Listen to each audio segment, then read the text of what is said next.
Welcome to the Love Your Life and Yourself podcast, the weekly show where science meets soul and mom chaos meets mind mastery. You're not just a mom. You're a woman with dreams, a career, a body that needs care, and a soul that craves more. This podcast is your permission slip to stop surviving and start thriving in motherhood, health, career, and stress resilience. I'm your host, Dr. Ashley Rath, and every week we bring you actionable insights and transformative conversations to help you create a life you truly love. From evidence-based wellness strategies to authentic self-discovery, we'll explore what it takes to thrive through expert interviews and real unfiltered stories. Let's dive into today's episode. Hey friends, welcome back to Love Your Life and Yourself. I'm Dr. Ashley Rath, and today we're diving into the real reason so many of us are feeling tapped out, anxious, and maybe even a little bit resentful. But guess what? Spoiler alert, it's not because of your to-do list. It's something much deeper and sneakier. So I have to share a story with you. A couple weeks ago, I put on an event and it was a sold out event. We had over 45 people, women specifically, and we were talking about hormones and how to start to balance our hormones or regulate the hormones, especially as we enter into that perimenopause, menopause season of our life. And this event was at a local brewery, Foxhole here. And I can't believe I did this. But so what was going to happen is I was going to talk for about 45 minutes to an hour. And then as a thank you, I was going to serve everyone dinner at the brewery. And we were having like a burger bar. So you could have either chicken breast burgers, there was like super yummy French fries, and then we had a vegetable tray with all the fixings to put on that sandwich if you chose to have the sandwich or just eat it plain. And so I had finished talking. The talk went great. The audience was super engaged. Like I felt it went really well. And I was like so excited because now everyone could eat and I would get to talk to the audience individually, one on one. And there was, again, about 45 people or 45 to 50, including me and my staff, that needed to eat. And there was just one line of food. So in my effective nature, I was like, oh, we'll just pull the table out so we can each go on each side of the table so the line moves a bit faster so people can eat faster. So I took it upon myself to move those tables filled with food. And I was pulling the table away from the wall because it was kind of butted up to the wall so just one line could go through. And I was pulling the table away from the wall, and all of a sudden all the food just tumbled to the floor. So I thought the food was on one table, and if I moved that one table, all the food would come with it, right? Just scooted away from the wall. Well, it was two thin tables pushed together. So when I had pulled the table, the two tables split and all the food went crashing down. And here I am standing in front of the entire audience.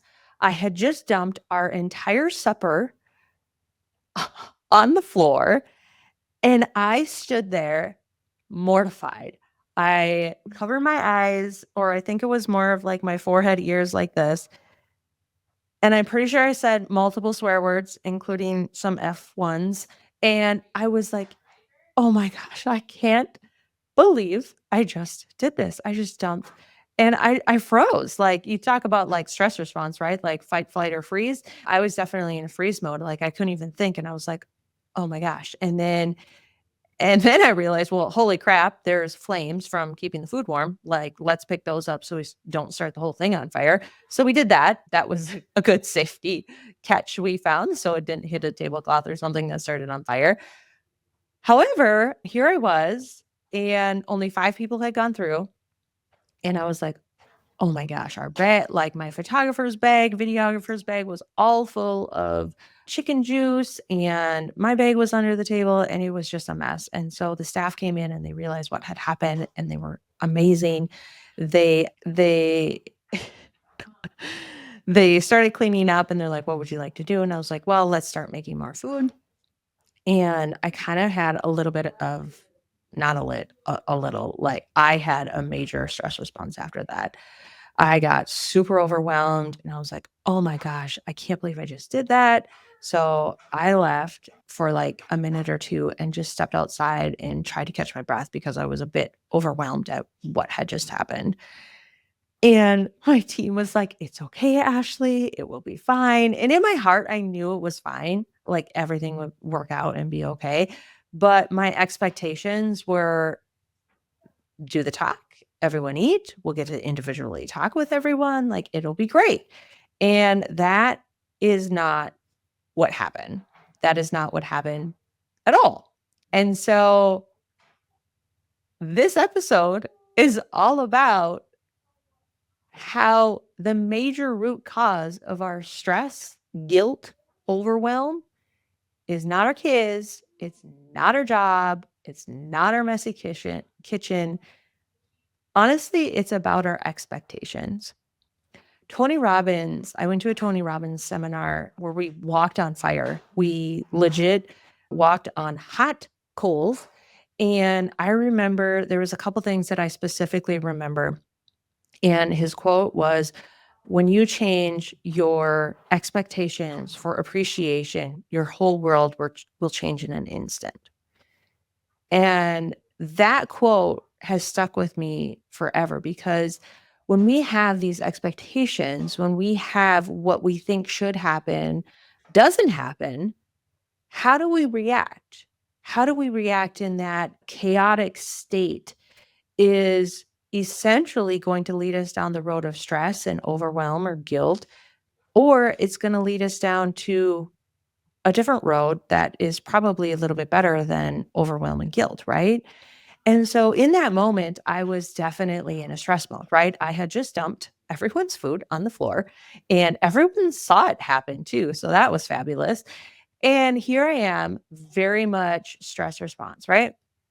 However, we came back and after the event, I was eating my food and I just was decompressing and I was sitting with my team, Lauren and Haley, and they're like, "That went really well."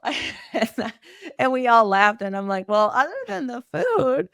And what happened is the kitchen, bless the kitchen's heart, they turned around the food very, very quickly, and they had the food out in about 45 minutes again for 50 people, which I thought was incredible. And what happened is we got an extra 45 minutes to talk to everyone in there, and that was so powerful. So powerful, but I couldn't see that in that moment until after the fact. I had to change my expectations of not spilling everyone's food to appreciation. And honestly, I look back now and I'm like, I told myself, and my team was like, "Ashley, you're going to talk about this story one day." And so here I am talking about this story one day. And the thing is, like, what are our expectations? Really, they're not just plans, they're kind of like this unspoken contract we make with ourselves. There are hopes or beliefs or predictions. And when they go unmet, it's almost like we failed, right? But that adaptability to stress is where the key is, where we can see where our expectations are unmet and have appreciation for that. That's where true growth comes from. Like, right? I think about just my day to day and the women I see in my practice too, and their expectations. Like, right? We're expected to, or not like that anyone puts this on us. Like most of the time, it's us putting it on ourselves. We're expected to, our self expectations are to, okay, we're supposed to exercise multiple times, 3 to 5 times a week. We're supposed to eat clean. We're supposed to have the kids dressed with minimal fights. Our expectations of the kids are they're going to listen the first time. They're going to eat all their food. They're not going to be picky. They're not going to complain. We're supposed to have sex a couple times a week, right? Or at least weekly. We're supposed to have all the laundry done, cooked, clean, garden weeded in my circumstance, the lawn mowed, which takes 3 freaking hours at our farm place. It's a long time. And on top of that, we're a lot of us are going to work or running kids from activities to XYZ. We have deadlines. We have family gatherings. We have social gatherings. We have graduations. We have weddings. We have birthday parties, anniversaries.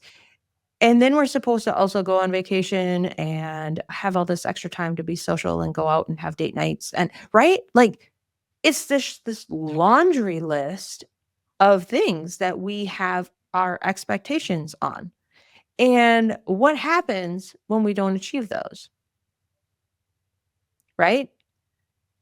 We start guilting ourselves. We start getting stressed. We start getting overwhelmed. We start feeling like we're not enough, right?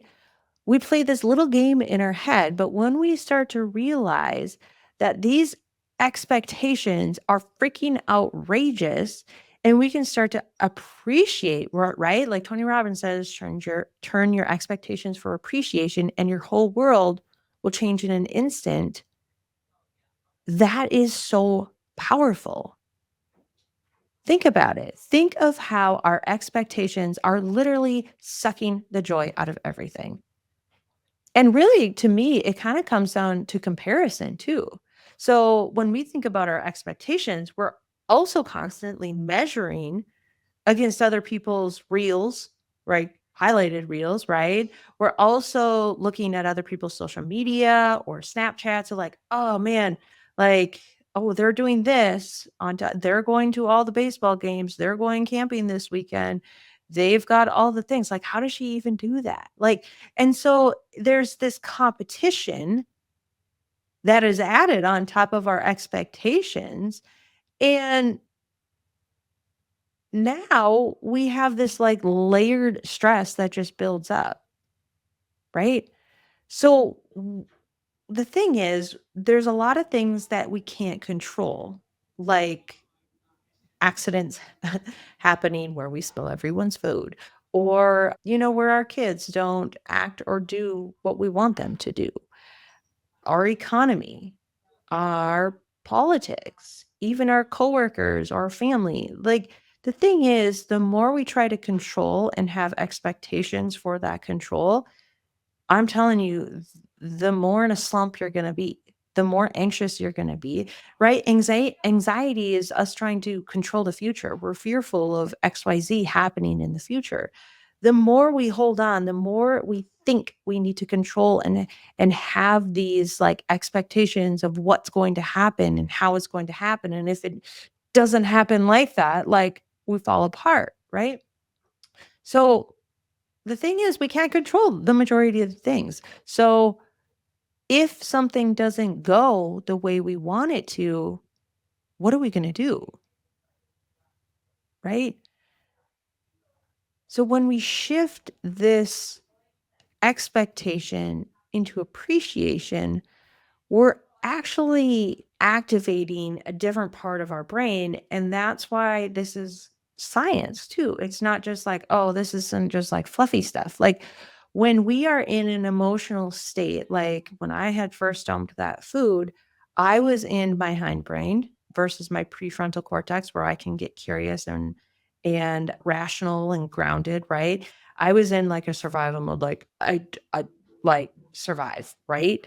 Like, one, there's a bit of embarrassment. Two, it's like, oh my gosh, I just dumped everyone's food. What are they going to think? Are they going to get fed? Is the kitchen going to be able to? Like, did I just ruin my videographer's bag and all of the equipment in it? So we have all of these emotions coming when we're in that stress response. And so when we shift those expectations, when they don't go our way, right? Because it's not when, it's like on a daily basis. Like things are going to happen that we don't necessarily want to happen. And how we respond to that is true leadership, in my opinion. And and how we respond to that is going to lead us down the path of happiness and joy and appreciation, or it's going to lead us down into more of that stress state. So we need to celebrate essentially what did get done and celebrate the fact that you showed up even when things didn't go 100% the way you wanted it to. I always say shit's going to hit the fan. It's not a matter of if, it's a matter of when.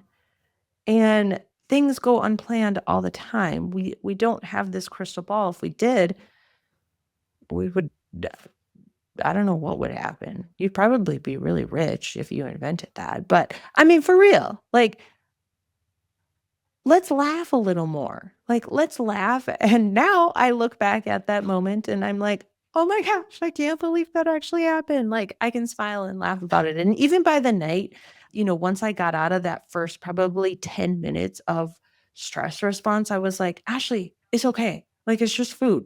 We can make more. And unfortunately, if some people can't wait that long, like, they get missed out on their dinner, which sucks. Like, I didn't mean for that to happen, but it was a true, honest mistake. And that happens. And when we can look at it and be like, oh my freaking word, like, I can't believe that just happened. When we can change that expectation into appreciation, like, wow, I get to have so much deeper conversations because we had more time. We had to wait for our food. I got to talk to more people and they got to hang out with their friends more. They got to, because a lot of people didn't come, some of them came by themselves, but a lot of people came with people they knew.